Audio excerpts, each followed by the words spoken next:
আসসালামু আলাইকুম রহমতুল্লাহি ওয়া বারাকাতুহু। প্রিয় শ্রোতাবৃন্দ, আজকে ওই সকল মা বোনদের জন্য আজকের এই ভিডিওটি যারা স্বামী স্ত্রীর মধ্যে যাদের মিল নেই, যাদের বনিবনার নেই, এবং যারা প্রতিদিন নিয়মিত যাদের সংসারের মধ্যে অশান্তি লেগে আছে, ঝগড়া বিবাদ লেগে আছে, স্বামী স্ত্রীর মধ্যে এত ঝগড়া যে অনেক সময় বোনেরা অতিষ্ঠ হয়ে পড়ে, সেই সকল বোনেদের জন্য এই আমলটি খুবই গুরুত্বপূর্ণ।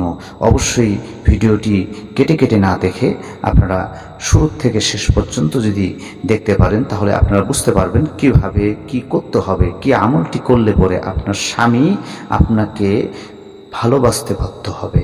স্বামী স্ত্রীর মহব্বত আনার জন্য, মহব্বতকে ফেরানোর জন্য এবং স্বামী স্ত্রীর মধ্যে অগাধ মহব্বত করার জন্য, মহব্বত হওয়ার জন্য এটি একটি খুবই সুন্দর পরীক্ষিত আমল। এই আমলটি যদি আপনারা করতে পারেন, চীনামাটির কোনো বর্তনের উপরে আপনি জাফরান কালি দিয়ে ভিডিওতে অর্থাৎ স্ক্রিনে যে আপনার নকশাটি দেওয়া হবে, এই নকশাটি যদি চীনামাটির বর্তনের উপরে আপনি লিখতে পারেন, জাফরান কালি দিয়ে লিখে সেখানে পানি ঢেলে দিয়ে ধুয়ে ওই পানিটি যদি স্বামীকে পান করাতে পারেন, তাহলে অবশ্যই আপনার ঝগড়া বিবাদ দূর হয়ে যাবে। স্বামী স্ত্রীর মধ্যে যে ঝগড়া বিবাদ প্রতিদিন লেগে থাকে, ঝগড়া বিবাদ হয়, সেটি দূর হয়ে যাবে এবং স্বামী স্ত্রীর মধ্যে মহব্বত পয়দা হবে।